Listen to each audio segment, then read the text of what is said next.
हाँ तो विद्यार्थियों, स्वागत है आपका अपने YouTube चैनल मैथ्स पॉइंट पे। आज हम लोग देखो जो सम्मिश्र संख्या है उसका हम लोग लघु गुणक कैसे प्राप्त करते हैं, लोग कैसे लेते हैं, किस प्रकार से लोग के जो क्वेश्चन है वो सोल्व करे जाते हैं, उनकी हम लोग देखो थोड़ी चर्चा करते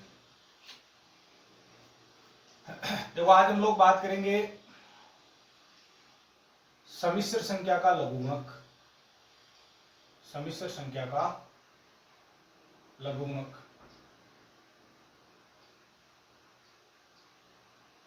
सम्मिश्र संख्या का लघु गुणक की बात करेंगे। देखो हमने उससे पहले पढ़ा था सम्मिश्र संख्या का वर्गमूल कैसे पता करते हैं, और सम्मिश्र संख्या की जो नॉर्मल बातें हमने 11वीं कक्षा में हमने पढ़ी है। नॉर्मल बातें वही है कि भाई उसका मॉडुलस कैसे पता करा जाता है, संयुग्मी कैसे निकाला जाता है ना। हाँ, तो कोई भी सम्मिश्र संख्या है ना, जैसे कार्तीय रूप में x प्लस में आयोटा y है, ये इसका कार्तीय रूप है। सम्मिश्र संख्या कौन सा रूप है? ये कार्तीय रूप, ये कार्तीय रूप है। देखो, और यदि इसको आयोटा थीटा के रूप में लिखना, मतलब आइलर रूप में लिखना, तो कैसे लिखते हैं? z बराबर r e की पावर आयोटा थीटा। अब ये पता होना चाहिए r कौन है, तो r होता है z मोड, जो भी सम्मिश्र संख्या दे रखी है उसका मापांक होता है। और ये जो थीटा होता है इसको हम लोग लिखेंगे आर्गुमेंट z, मतलब पूर्णांक, या इसको आयाम बोल दो। आयाम मतलब एम्पलीट्यूड बोल दो, दोनों में से। मतलब r तो क्या होता है? z मोड होता है, थीटा क्या होता है? आर्गुमेंट ऑफ z होता है। अब ये जो हम लोगों को सम्मिश्र संख्या दे रखी है, ये और ये एक ही बात है, ठीक है?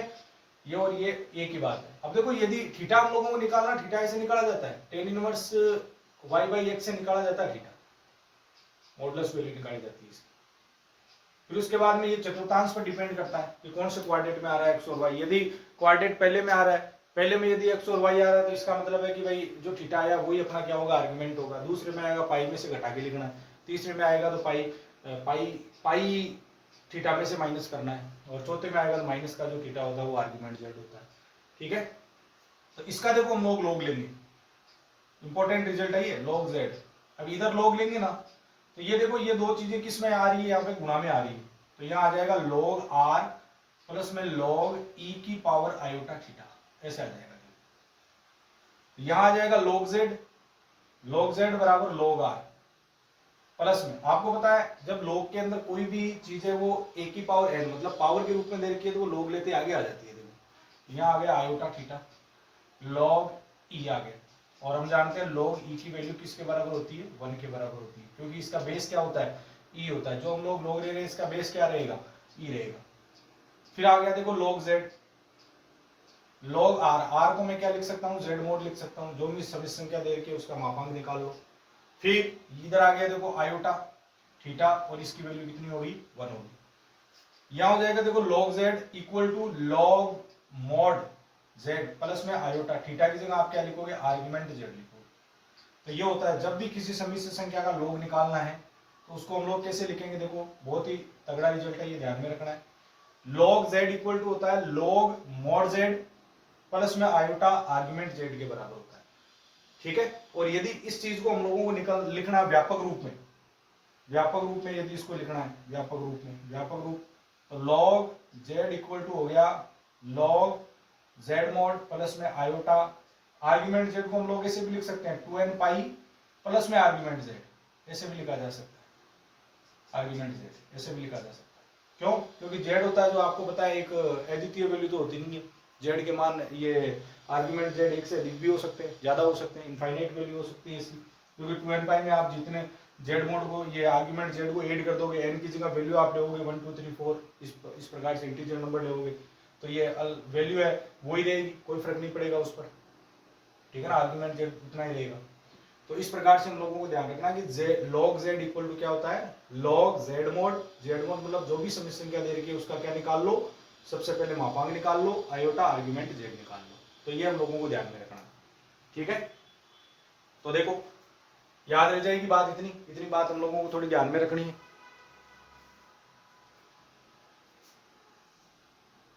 ये भी मैंने आर ई की पावर आयोटा थीटा लिखा था, ये आइलर रूप है, ध्रुवीय रूप जिसको हम कहते हैं। ध्रुवीय रूप में कन्वर्ट करके फिर आइलर रूप में कन्वर्ट करा जाता है। ध्रुवीय रूप क्या होता है? कोई भी सम्मिश्र संख्या का उसका ध्रुवीय रूप, जैसे z बराबर x प्लस आयोटा y है, तो इसका ध्रुवीय रूप क्या होता है? r cos थीटा प्लस में आयोटा sin थीटा होता है। ये होता है देखो ध्रुवीय रूप। और आपको पता है इसी ध्रुवीय रूप को r e की पावर आयोटा थीटा लिखा जाता है। ये ध्रुवीय रूप है, ये आइलर फॉर्म है, आइलर फॉर्म।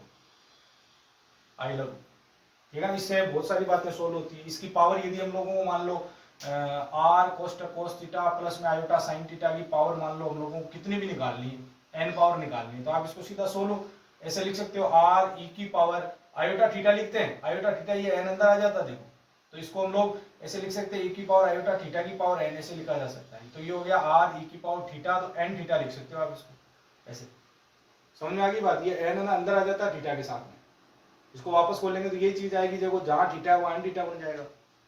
पावर कितनी है इसको आप सोल्व कर सकते हो ऐसे, ठीक है। यहाँ भी पावर इसकी भी एन पावर हो जाएगी, यदि आर की पावर एन है तो इधर आर की पावर भी एन हो जाएगी। मैंने केवल अंदर वाले की बात सोल्व करी है, तो इस प्रकार से आप इसको भी सोल्व कर सकते हो।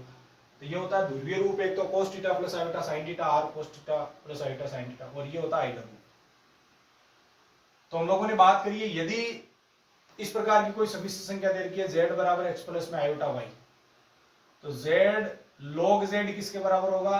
log z mod प्लस में आयोटा आर्ग्यूमेंट z इसके बराबर होता है। ये बात हमें याद रखनी है, इंपॉर्टेंट बात है, ये याद रखनी है।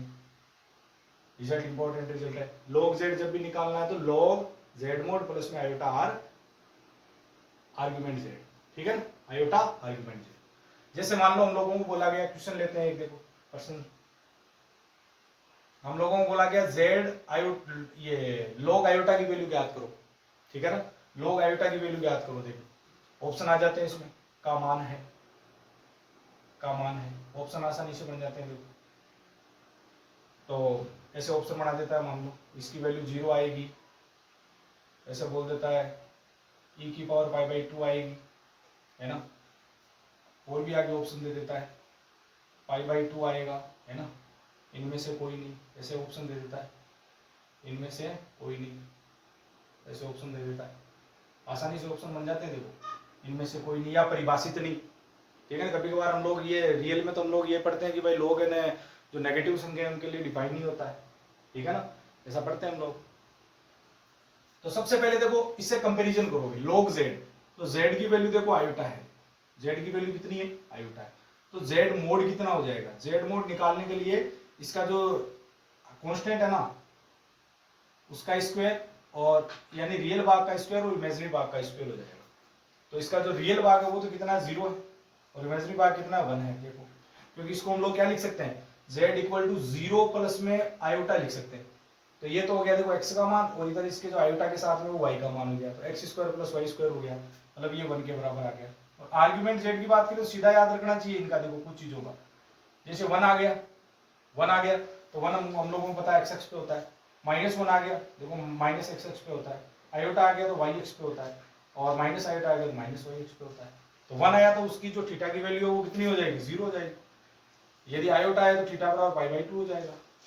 यदि माइनस ये आया है 1 आया तो थीटा बराबर हो जाएगा पाई हो जाएगा। और यदि माइनस का आयोटा आया तो आप इसको देखो 3 पाई बाई 2 नहीं लिखोगे, इसको लिखोगे -पाई बाई 2, थीटा बराबर हो जाएगा -पाई बाई 2। क्यों? क्योंकि जो आर्ग्यूमेंट होता है ना, आर्ग्यूमेंट z, इसकी जो वैल्यू है वो -पाई से तो होती है बड़ी, और पाई तक होती है, -पाई से पाई तक होती है, लेकिन -पाई नहीं आएगा कभी, नेगेटिव नहीं आएगा।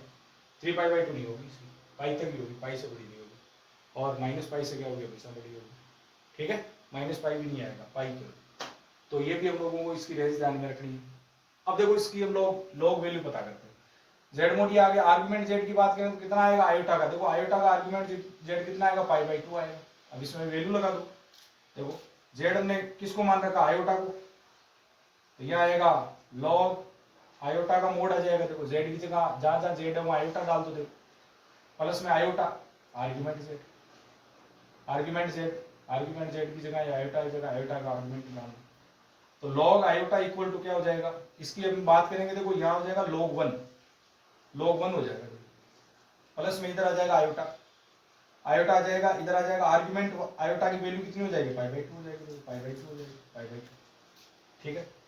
तो यहाँ हम लोग बात करेंगे, देखो log आयोटा की यदि हम बात करेंगे तो log 1 की वैल्यू कितनी होगी? 0 होगी, तो यह बन गया iota pi by 2, iota pi by 2, iota pi by 2, तो इसकी वैल्यू कितनी आ जाएगी? log आयोटा की वैल्यू हो जाएगी, समझ में आ गई बात? log आयोटा की वैल्यू कितनी आ जाएगी? Iota pi by 2। तो ये हम लोगों को ध्यान में रखना है। तो इसमें आयोटा पाई बाई 2 कहीं नहीं है, इनमें से कोई नहीं। लेकिन ये इंपॉर्टेंट रिजल्ट है कि log आयोटा की वैल्यू कितनी होगी, आयोटा पाई बाई 2 होगी। ठीक है, इस प्रकार से ध्यान में रखना। और देखो इस पर बेस क्वेश्चन करे जा सकते हैं, इस पर बेस क्वेश्चन करे जा सकते हैं। देखो कभी कभार हम लोगों को पूछ लेता, एक क्वेश्चन बहुत तगड़ा क्वेश्चन है, देखो ये क्वेश्चन पूछा जा सकता है, आयोटा की पावर आयोटा का मान, आयोटा की पावर आयोटा का मान है, आयोटा की पावर आयोटा का मान है, मतलब इस प्रकार से ये वैल्यू पूछ सकता है हम लोग, आयोटा की पावर आयोटा का मान। तो इसको हम कैसे सोल्व करेंगे, देखो हम लोग क्या करेंगे, इसको सोल्व करने के लिए इस आयोटा की पावर आयोटा को मैंने क्या मान लिया, z के बराबर मान लिया। सपोज ये किसके बराबर है, z के बराबर है, इसकी वैल्यू हमें पता करनी है। तो मान लिया कि इसकी वैल्यू z आ रही है, मैं दोनों तरफ log लूंगा तो ये हो जाएगा log z इक्वल टू, और log लेते हैं जो पावर है वो आगे आ जाएगी। अभी हमने बात करी थी, देखो log z equal to iota, इसकी वैल्यू हमने बात करी थी आयोटा पाई बाई 2 होता है, याद होना चाहिए। अभी हमने सोल्व करा था कि log आयोटा की वैल्यू कितनी होती है, आयोटा पाई बाई 2 होती है। ये हो गया, देखो log z है जैसा का जैसा, आयोटा को अंदर गुणा करेंगे तो आयोटा आयोटा स्क्वायर बनेगा जिसकी वैल्यू -1 होती है, आप जानते हो। इसको इससे गुणा करेंगे -1 तो माइनस का पाई बाई 2 आ जाएगा, देखो माइनस का पाई बाई 2 आ जाएगा। अब हमें इस z की वैल्यू पता करनी है, आपको पता है इसका बेस e होता है, जैसे इधर से log हटाएंगे ना, सामने वाली वैल्यू इस e की पावर में चली जाएगी, e की पावर में चली जाएगी। तो यहाँ जो हम लोग बात करें इसकी वैल्यू कितनी आएगी, आयोटा की पावर आयोटा की, आयोटा की पावर आयोटा का जो मान आएगा e की पावर -π/2, e की पावर -π/2। बहुत तगड़ा रिजल्ट है, ये भी थोड़ा ध्यान में रख सकते हो आप, ये भी बहुत बढ़िया रिजल्ट है। ठीक है ना, इस प्रकार से इसको भी ध्यान में रखा जा सकता है।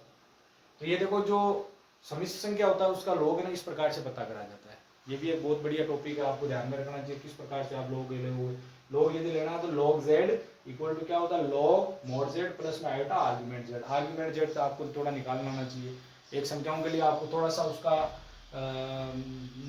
मॉडुलस निकालना आना चाहिए, है ना, आर्ग्यूमेंट निकालना आना। जैसे एक क्वेश्चन देखो सिंपल वे में, एक क्वेश्चन और देखते हैं, देखो है ना।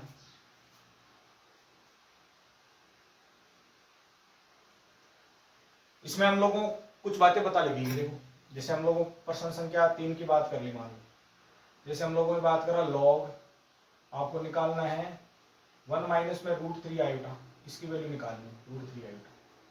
तो सबसे पहले आप देखो इसमें z कौन है, ये है z, तो z बराबर आ गया, देखो 1 माइनस में 3 आयोटा हो गया।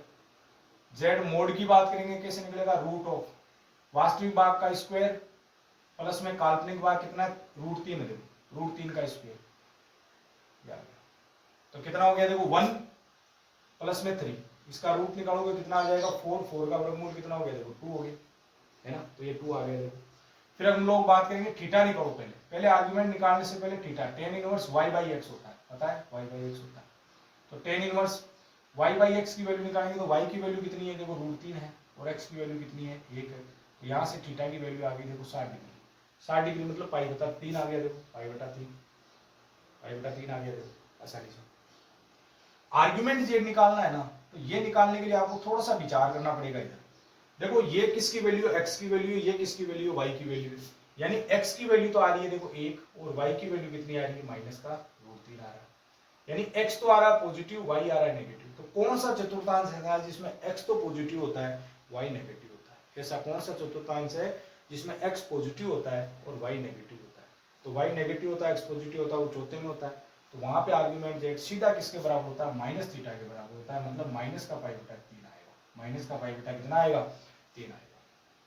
ठीक है, तो यहां हम लोग बात करेंगे इसकी वैल्यू निकालने की।